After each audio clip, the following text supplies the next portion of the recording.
What is up, everybody? Before this podcast begins, and I'm sorry to interrupt it, we just want to thank some of our sponsors because without them, we definitely would not be where we are today. Here are our sponsors: GK Calls, Migra Ammunition, Point Malay Waterfowl Festival, Gator Decoys, Flipping Bird Apparel, Firebolt Game Calls, Gibraltar Duck Hunters Association. So, again, I am sorry for interrupting the podcast, but again, without these amazing companies and organizations, we would not be where we are today. So, I hope you guys enjoy this week's podcast, and here you go.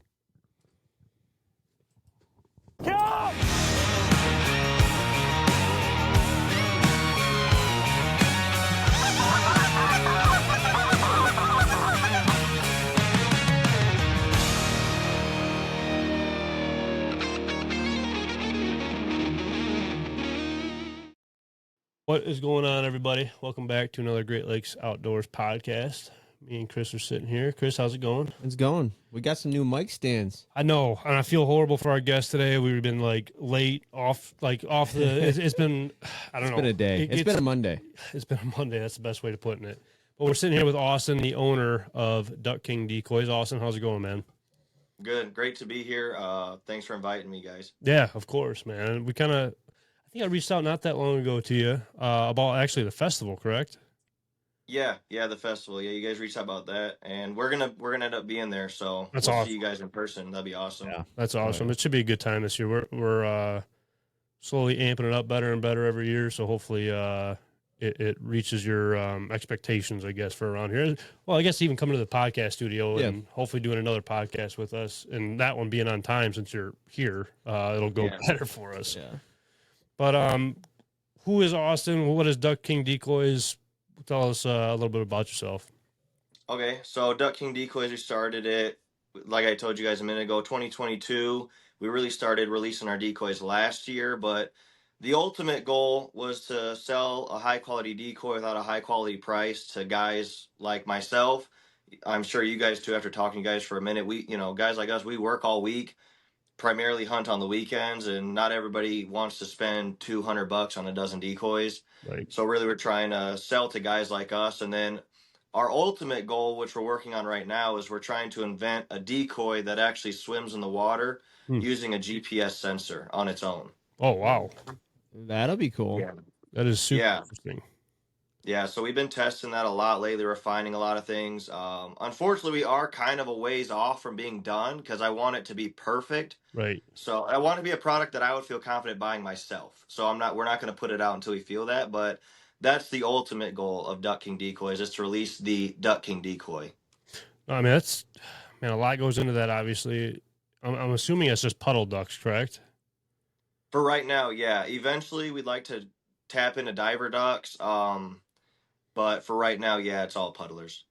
That's even like the motion decoys. There's so much variables that you got to kind of have to look at but I mean, it's good. Obviously, you're running it through the test and before you get it out on the market wise. But that's super exciting, especially only being in the market for a year so far. Yeah. That's awesome. Yeah. What about like you personally? When did you start hunting? Why did you even think about this company?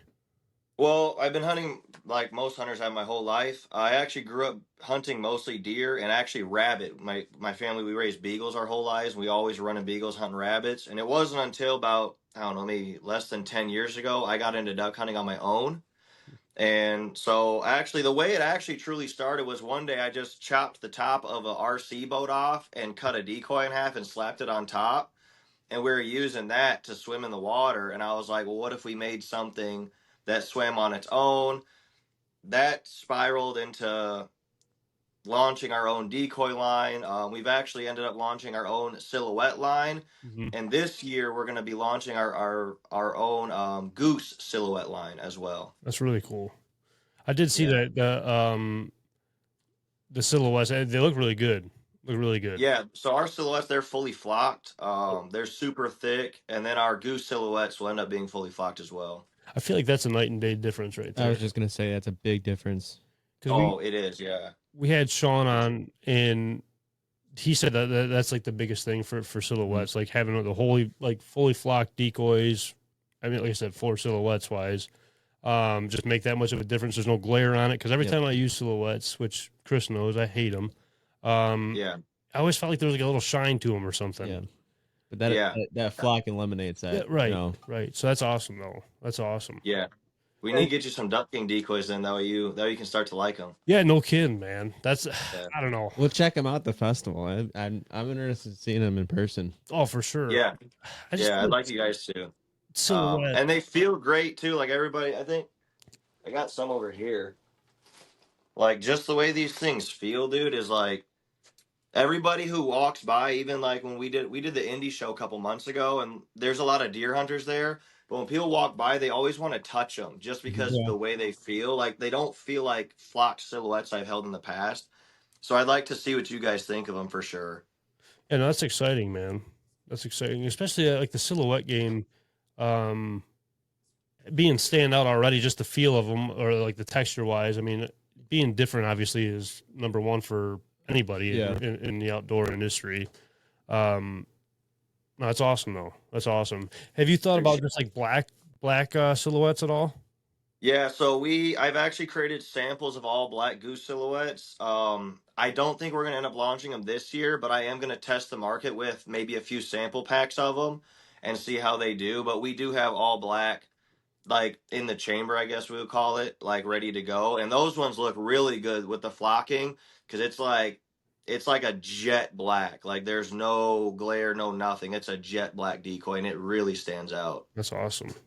That's crazy. Yeah. What was kind of like the I don't know, the steps? I mean, of just coming out with a decoy. So I guess you would say our path is a little different because in the past, I mean, if you buy like a decoy, like an avian, for example, they make great decoys, by the way. You flip it over and it says who it's carved by. Because in the past, that's how they made decoys. They'd carve it first.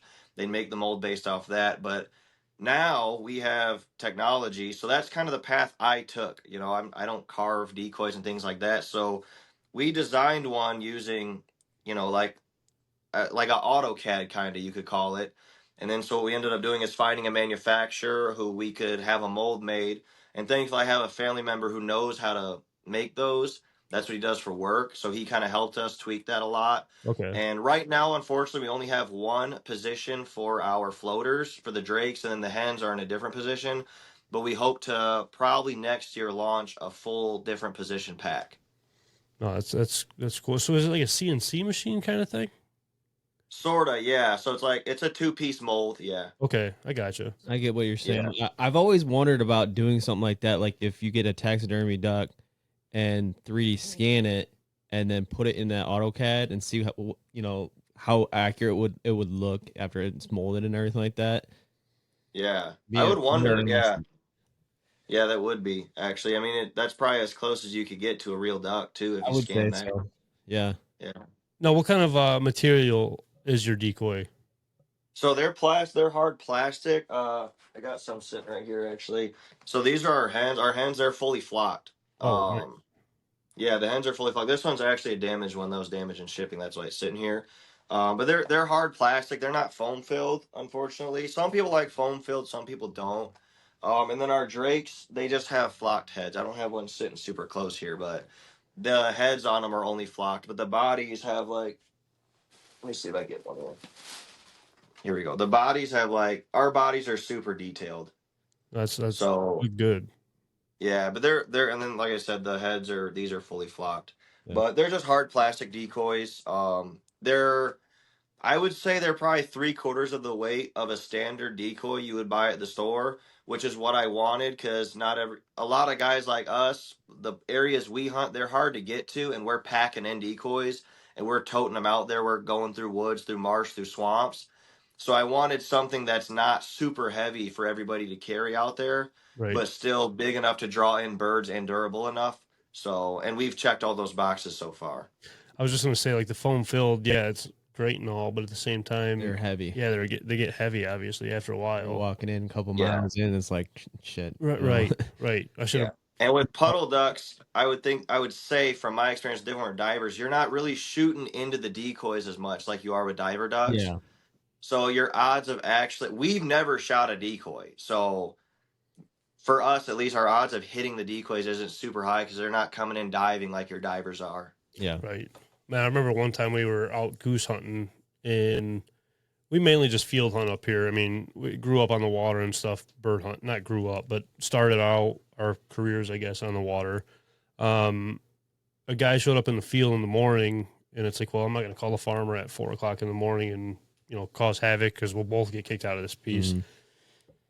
We used all of our decoys that morning, and the first volley of birds that flew in, the guy just absolutely smokes one of my decoys and just rolls the thing halfway across the field. And it's like, you got to be kidding me. Like, never happens at all. Like, maybe once in a blue moon. Yeah. I guess besides Jimmy, too. Oh yeah. We had birds laying out in the decoys, and our buddy Jimmy thought the decoy was a actual goose.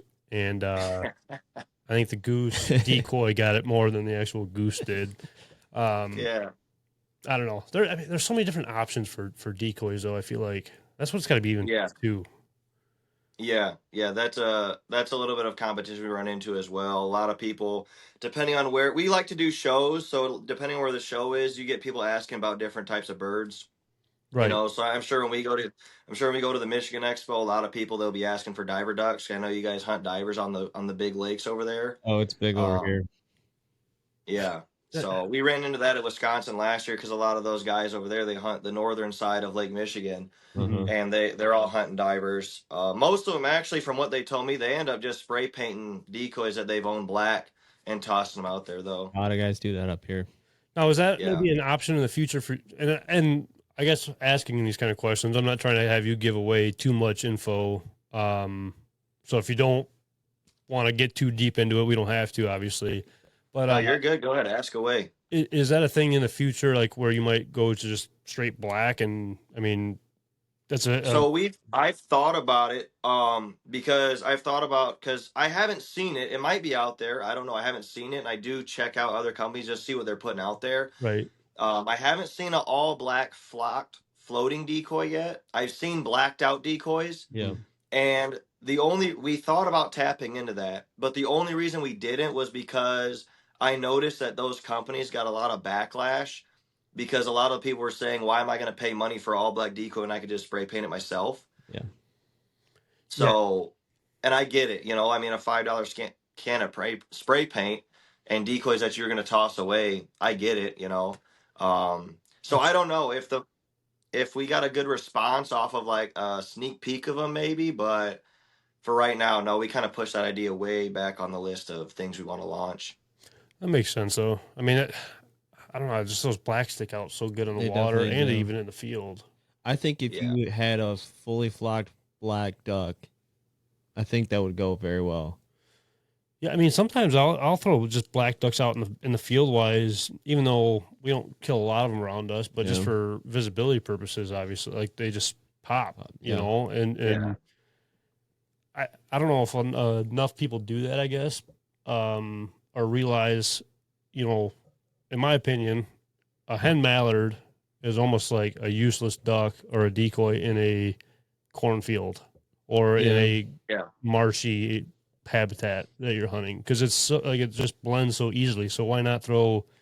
I mean, honestly, drakes are tough too, so They definitely are. they will pop obviously more. But why not throw just like, if you had like a 6-pack per se, 3 blacks and just 3 drakes. Yeah. I mean, I don't know. Even like the posture, I guess, of the decoy. Do you really think that matters that much? Because I mean, if they get that close, in my opinion, they should be dead. Yeah. I don't know. What's your thought on that? So we're talking about field decoys here. Well, I mean, Either or. I guess just the posture in general. Okay. So for our field decoys, we actually offer we offer 3 different postures. We got an upright, a resting, and then a feeder.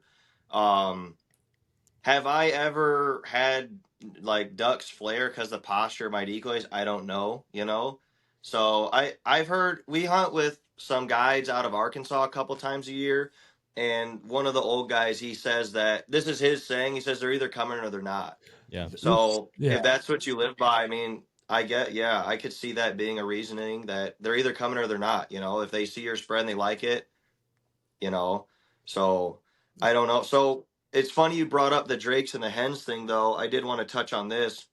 We don't do it with our field decoys, with our silhouettes. That's a set pack. Mm-hmm. You get 9 drakes and 3 hens in that pack. But what we do with our floaters is we have a slogan: "You pick 'em, we pack 'em." So when you buy a dozen or a half dozen decoys with Duck King Decoys, you can mix and match that order however you want. So if you want 12 drakes, you can buy that with us. Wow. We have a software on our website where you can pick how you want your order packaged. Wow, that's pretty cool. That stands out from a lot of different companies because I'm tired of getting 4 drakes and 2 hens.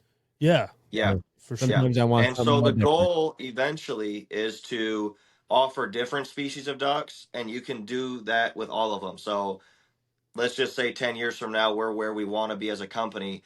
You could order two wood duck drakes, 2 pintail drakes, and then 2 mallard drakes in your 6-pack. Eventually, that's the goal. That's good. I mean, that's really good. Yeah, that'll definitely stand out from other companies. You also have merch though too. Your merch is pretty sweet. Appreciate it. Yeah, so we do a little bit of merch. We got our new hat lines dropping this year, and then as it gets closer to the hunting season and expo season, we got some new hoodie lines we're gonna drop and things like that. But appreciate you noticing that. Yeah. I noticed those are hats. sweet. Yeah, right away I noticed the hats. I don't know. I'm a sucker Yeah. for the rope hats or like that old school Yeah. kind of look. I mean, once you come into the room this September, you'll kind of get the vibe of the old school. I don't know. Those rope hats are just in right now, man. Yeah, appreciate it. When we come to the studio, I'm gonna have to hook you guys up with some rope hats at least. Yeah, it's right back at you. Yeah, we'll too, hook for you up sure. too. For sure. Yeah.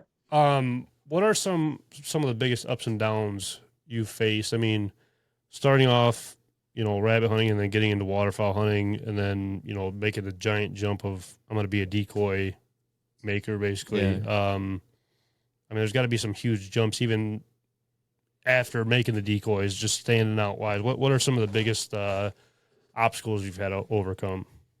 For sure. So like I said, we started off trying to design the decoy that swims. So that's where we started in the very beginning. So I found an engineer, which was like a 2-month process finding an engineer. I say that like it happened like in Right. one afternoon. So we found an engineer originally. We paid him a whole bunch of money for him to design this software he said he can make because I don't know how to do that. I knew what I wanted to make, but I don't, I don't know how to work Arduinos and all that. I had to learn the terminology, but I don't know how to What was it? program. Was that French just that you were speaking there? Yeah, that's what it sounds like to me, So we paid this guy a boatload of money, and it ended up not working at all. Like it didn't do what I'm sitting waist deep in a river and then in a pond trying to get this thing to swim, and it's not doing what we want. And the guy basically kind of just like cut us dry. He's like, "Well, that was what we agreed on. We agreed for me to make this and send it to you."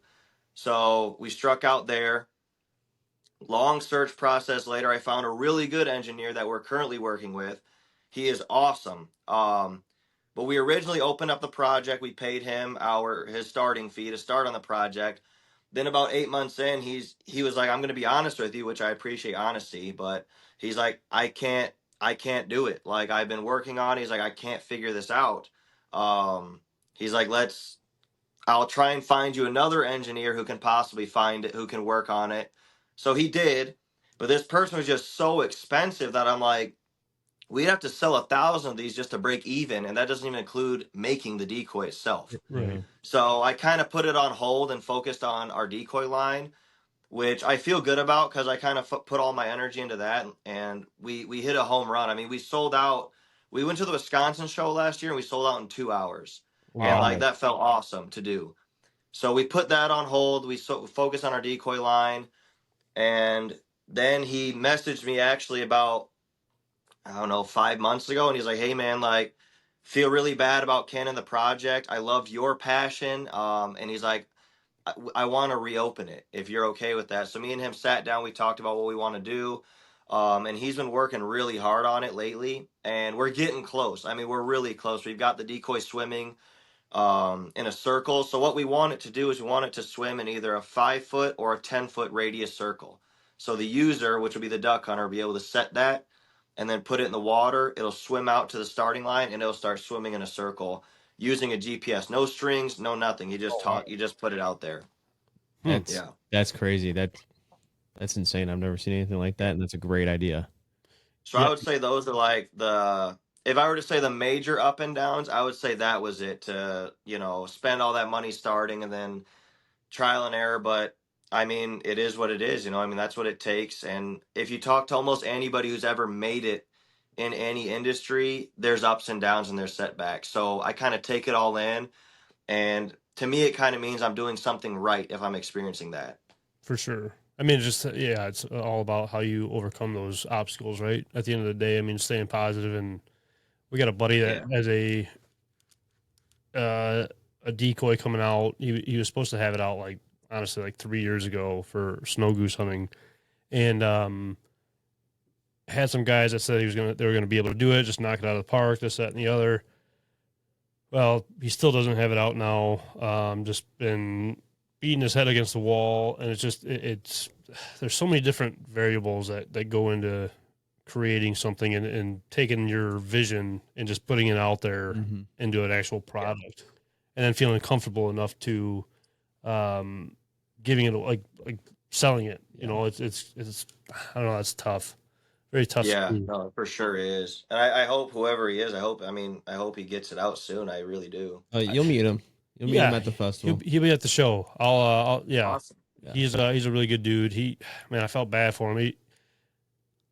I don't even know. I don't want to give too much away. Maybe afterwards.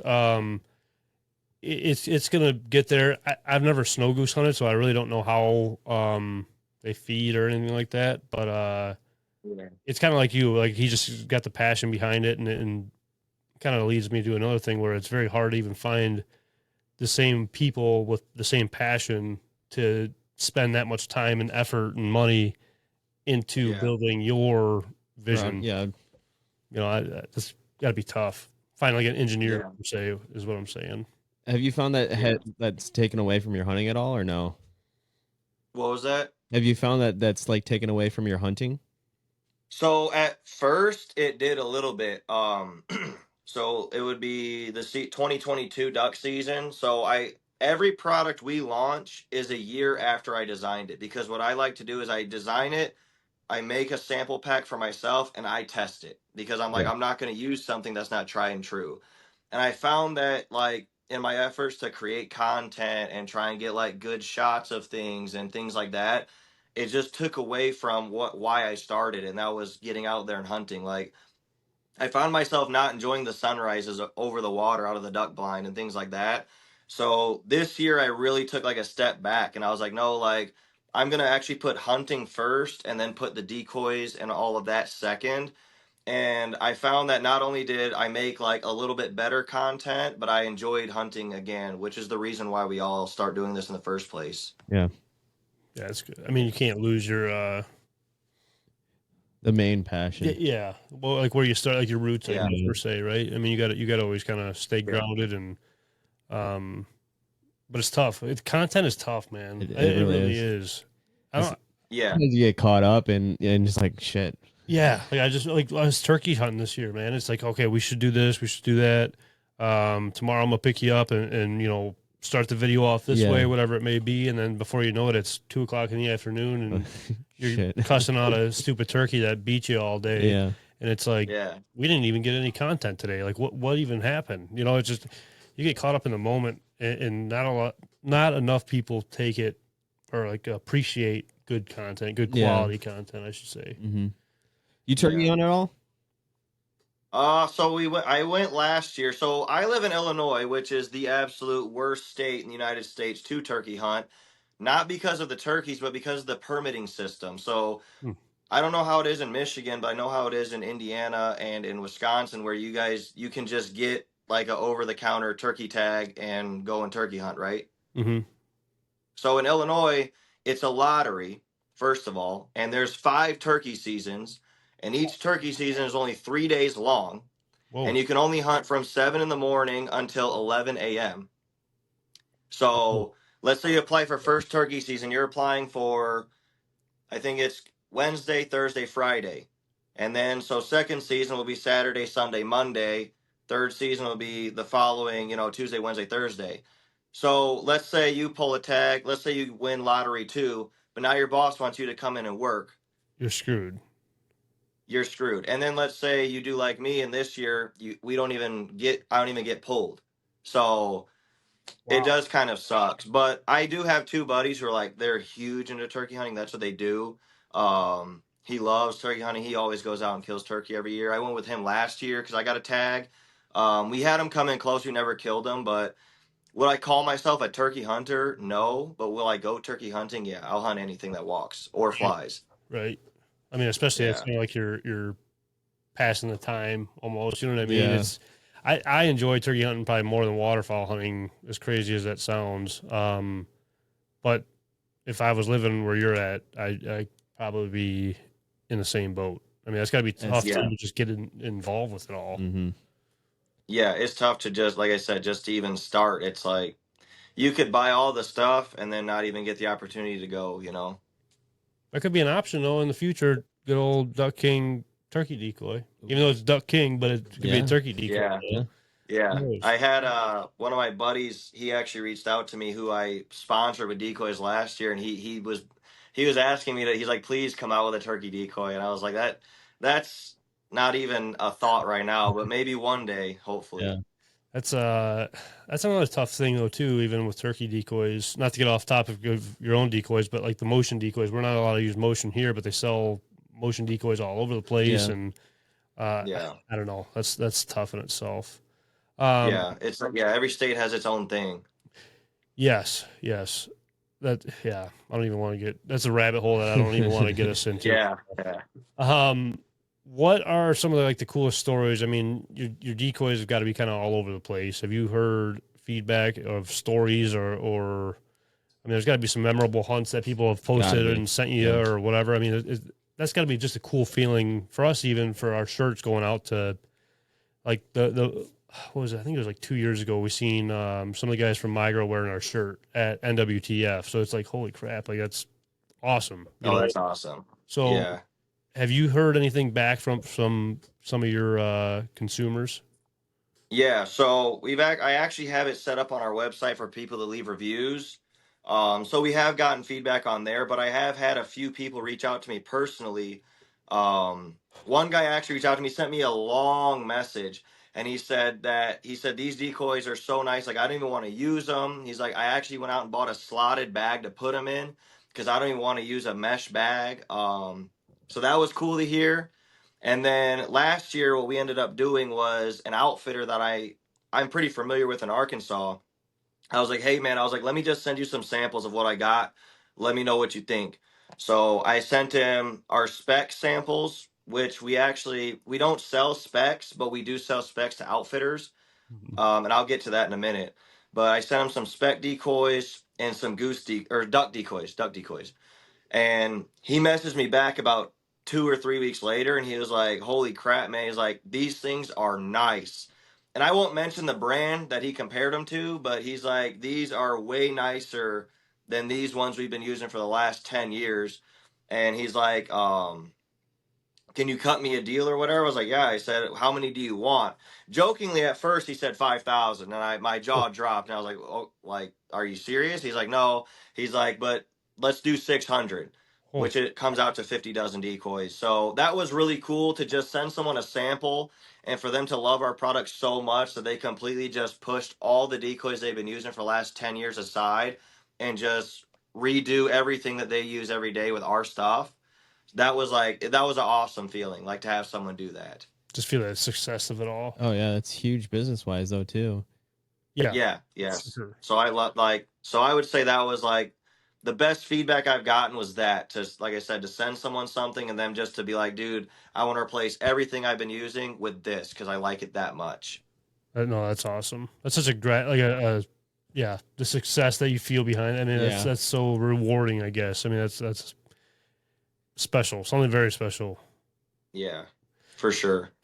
I don't know. That's just, we talked about it before, like the decoy market itself, such almost like a flooded market. It really is. To like have a moment like that and to stand out from every other market, like every other company out there. I mean, that's crazy. Yeah. I I mean, Yeah. that's one thing too. Like you're gonna have to at shows and stuff, which is awesome that you do go to those. Obviously, that's got to be such a kind of a tricky situation, especially in the beginning, to kind of the selling point why you should buy these decoys instead of like the, let's say, avian, just like the bigger name companies out there. Yeah. It's got to be a giant hurdle in itself. Yeah, it is. But like I mentioned to you guys earlier, my goal is not to sell to the guys that. Oh, are you guys still there? Yeah. Oh, sorry, I said reconnecting on my end. My goal is not to sell to the guys that pulled up in Denali pickup trucks with their gigantic Havoc boats and things like that. Yeah, I'll sell to anybody. But our goal is to sell to guys who, like I said, they work all week, they hunt on the weekends. Our main audience, honestly, is, and I love meeting these guys, is like 16 to 19-year-old guys, because like I love that these guys are getting into waterfowl hunting and they're keeping it alive, and they can't afford, the expensive decoys. They can't afford $220 for a dozen decoys. And our decoys look, I would say, just as good as theirs, if not maybe a little bit better on some of them. Mm-hmm. And our price point is just so fair that it's almost like they can't pass that up. And I don't say that in a selfish way, but I say that in a way that I appreciate that we're able to put out a product that we feel that good about, and that our customers and our community feels that good about. Yeah, I mean, you got to have the confidence behind your own products, right? Especially if you're selling them to that kind of crowd, because that kind of crowd, I don't know, it's very tough with that kind of crowd because you got that social media kind of base, younger generation where they're going to see their the person they look up to, like whether it's Dr. Duck or whatever, and see what they're using, and to kind of influence them back your way. Yeah. But being able to just reach out to and touch that group of hunters wise, that younger generation of hunters, honestly, it just says a lot in itself. Yeah, it's huge in the fact of like we're losing hunters all the time, and we need to get more and more kids back into hunting, and you're providing them, a chance to be able to buy decoys, brand new decoys, for a decent price. Yeah, and that's our goal ultimately, is just like you just said, to sell good decoys that look just as good as the top name, but you're not paying top name price for them. Right. Kind of off topic question for you. How many pro staff questions do you get per day or week, whatever? So right now, being that right now is the off season, none. But last year we sold out. We got I made a second batch of decoys. We sold out in 6 days, which is awesome. So in that 6 days, I probably got, dude, I don't know, 50 probably. And my thing is, I answer to everybody. I do. I really I like being real. If you reach out to Duck King Decoys on Instagram or an email, you're talking to me directly. I don't do anything automated. I like being real. So I don't want you to have to talk to an automated message or anything. And I respond back to every single person, and it's not a copy and pasted message. I appreciate everybody reaching out. I appreciate the fact that these guys, they like my product enough to where they want me to pro staff them, but it's just not in our cards right now. That's such a tough thing though, too. Cause I mean, yeah, it is awesome to get that feedback, but man, there's so many just users nowadays, man. Oh yeah, for sure. There just want free stuff. It's just, if you could go and give like the younger generation one tip about going about, like, I guess the pro staff, like what would you look for, or just getting in the industry? Well, I mean, right. I'm saying like pro staff wise, like if a company is coming to sponsor you, what are you looking for? I mean, I know you said it's not in your cars, but like, you're getting a ton of messages about it. Yeah. Are you? So we do have 2 pro staff guys right now. They're awesome. They're awesome dudes. I know them personally. I've met them at the shows. They're really good guys. But if I had to say one thing to someone who's trying to get pro staffed, just like a tip wise, because I mean, you got all these younger kids that think that you got to they have to reach out to you. When in my opinion, it's almost like the opposite. Like the company reaches out to that person because they want them to bring, yeah. I would probably say just keep putting out quality, authentic content because that's what I personally look for. Not that we're a huge name, a huge brand, Yeah. but just be yourself and put out quality content because that's what we do. That's our goal is to always just be ourselves. So I would just say that honestly, just be yourself and just put out as best of content as you can put out and enjoy the process at the same time. Yeah. I would agree with that for sure. I mean, like I said, there's just a lot of people that just think that reaching out to these companies and I mean, especially like let's say Sika. How many messages a day do you think those guys get? You're probably just getting watered down anyways. Your message is, if you were to reach out to them, it's such a watered down message because like you said, they probably get 10,000 a week. Right. Absolutely insane.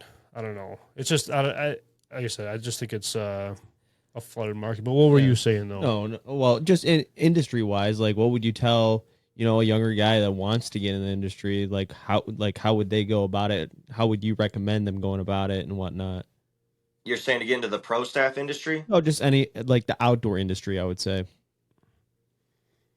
Honestly, the same thing I would say to the kids trying to get pro staffed. I mean, I'm sure you guys, the reason you started this was because you followed your passion, and that's what I would say. I would just say whatever it is, whether it's elk hunting, deer, waterfowl, whatever your passion is, I would say just chase your passion and don't chase the free stuff and the check, but just chase your passion. And I feel like all the other things will follow. I really do.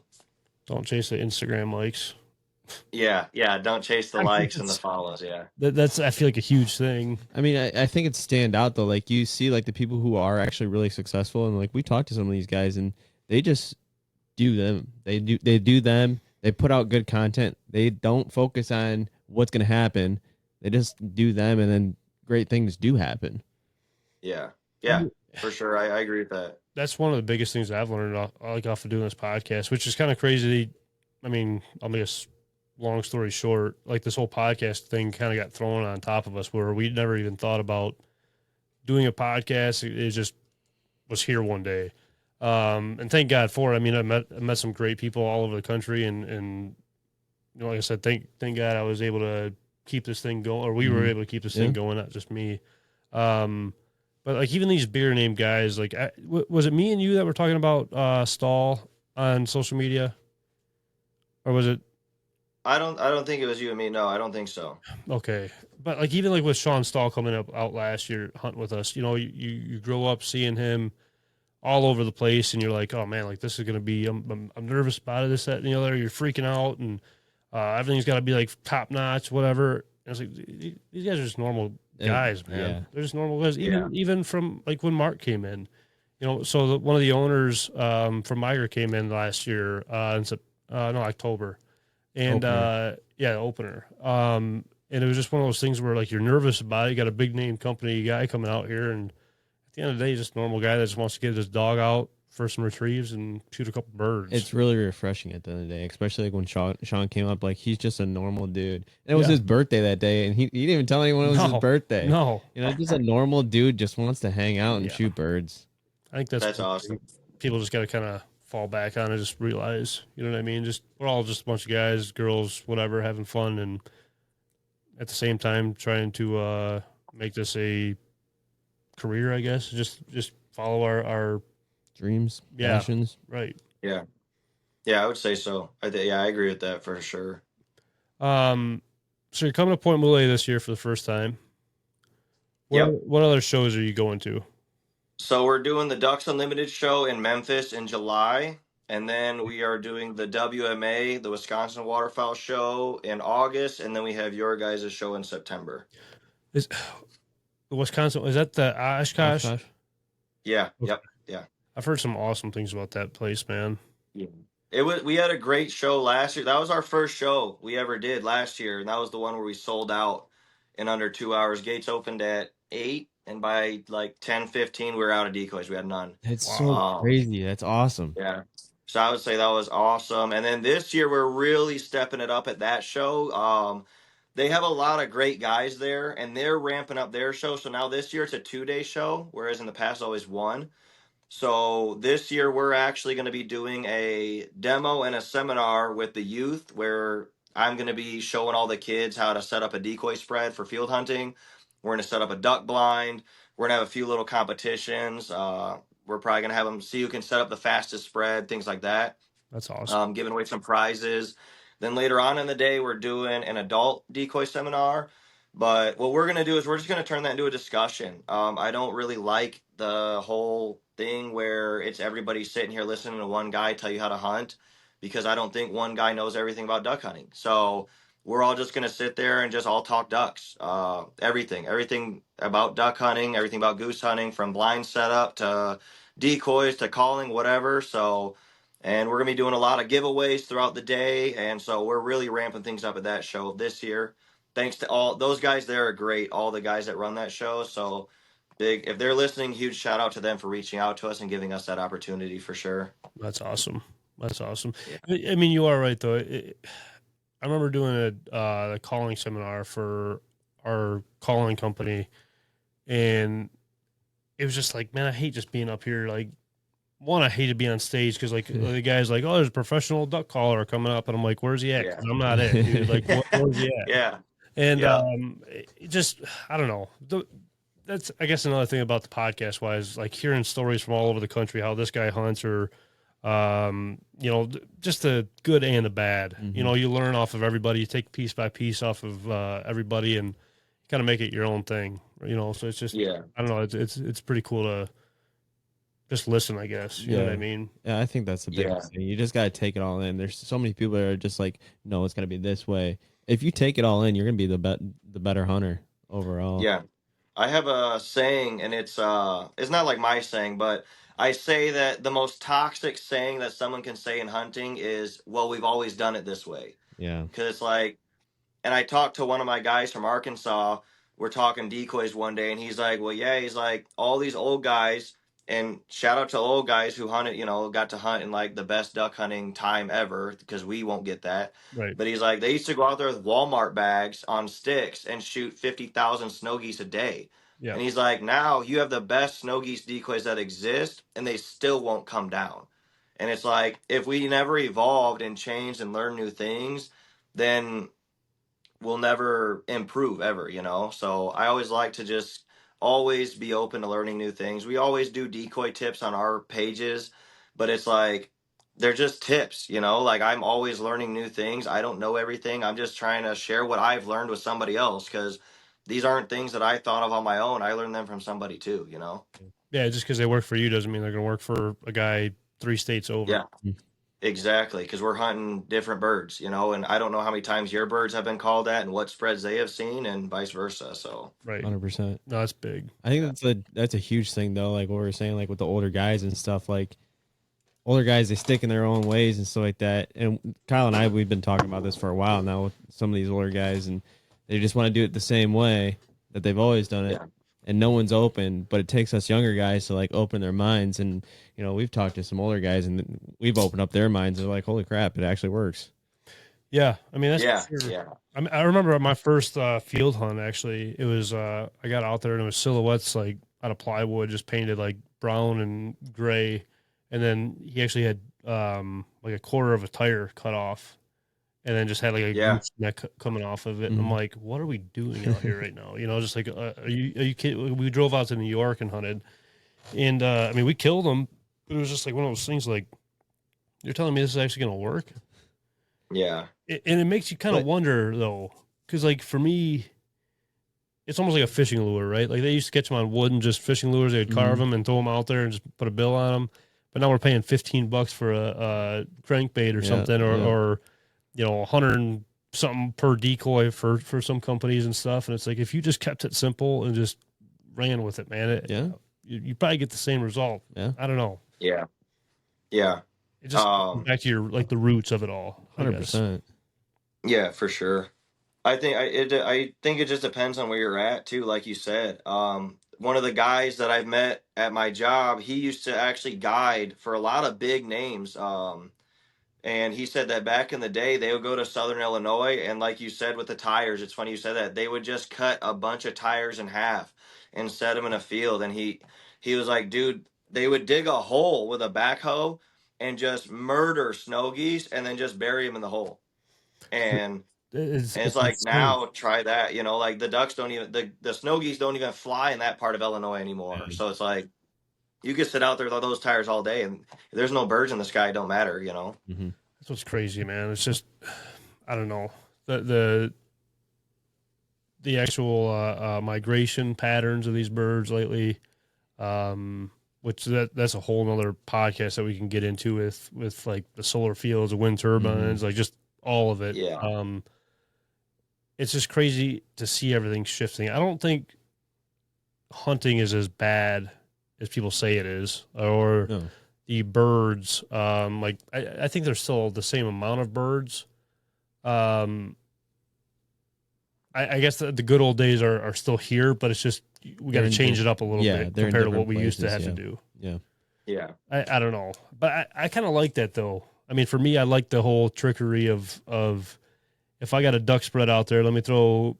And I don't have these, but I would if I did. Like throw 4 dozen coots out there with my mallards, like a 6-pack of mallards or something, or no spinners, or let me throw more geese out than ducks, but I'm killing more ducks over that just for a confidence. I kind of like that whole thing, and Yeah. Cat and mouse game. yeah, and I don't think a lot of people understand that and dive in that far. I guess I don't know. Yeah, I think you said it right. That's a whole nother podcast, that discussion. Yeah. We'll do that when you come into town. We can do that. Yeah, that'd be awesome. Yeah, I'd love to chat that one.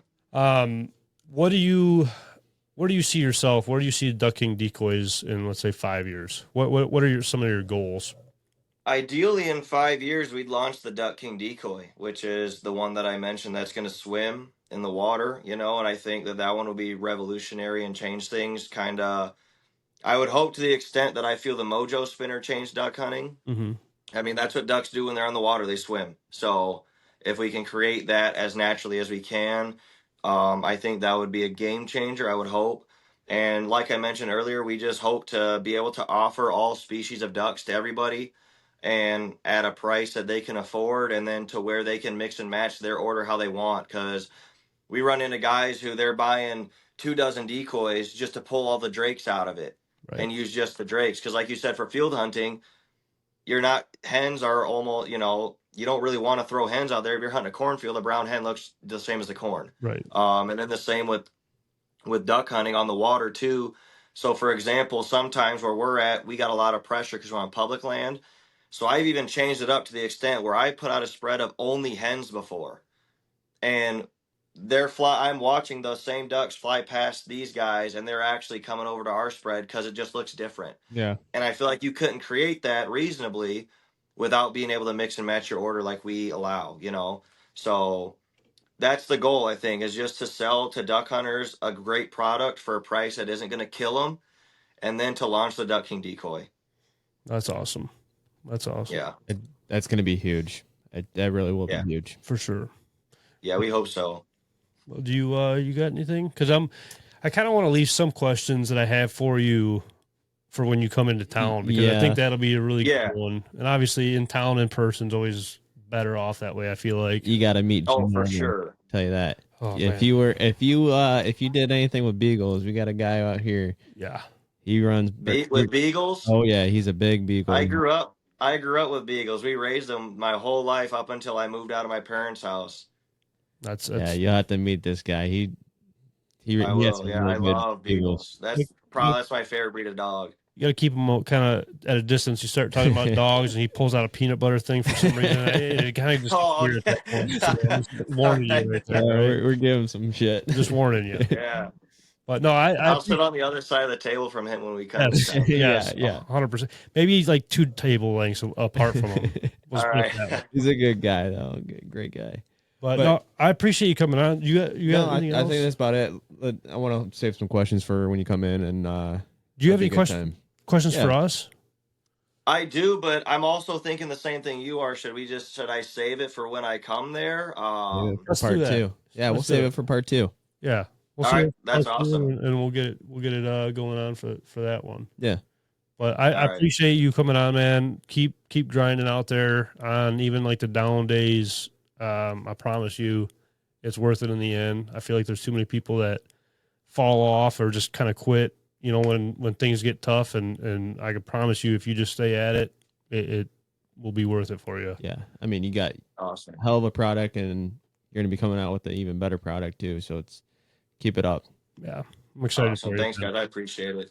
Yeah. Yeah, no problem. I appreciate you coming on. I apologize for being a little later than we wanted to today. No, you're good. Don't even worry about it. But thanks for having me. I really appreciate it. Hopefully, I mean, not hopefully, we're gonna do a podcast when we come out there, but hopefully yeah. this goes into a long-term friendship here between us. Oh, 100%. For sure, man. I'm excited about it for sure. So we'll stay in touch and talk to you here soon, man. We'll see you. Awesome.